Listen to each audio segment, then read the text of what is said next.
Welcome to our quick tutorial on adding custom units in Harvest Profit. Common question we get is, how do I add a custom unit for my seed that I purchase? It may not be in the standard 80K or 130K, so I need to create a new unit for my seed.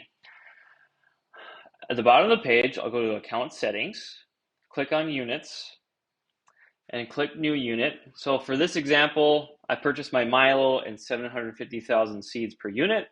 So I will call this 750K. Number of seeds will be 750,000.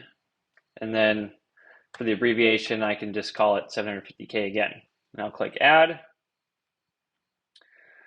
Now you may need to refresh your page when going back to your inputs page for it to show up right away.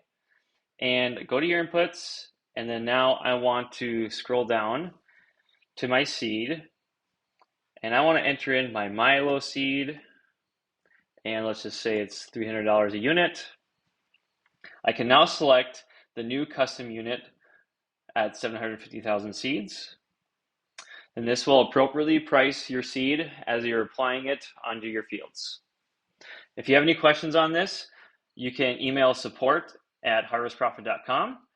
Also, in the bottom right-hand corner, if you click on the help button and then click ask, this will send an email directly to us right from your account. And if you have any questions, just let us know. Thanks.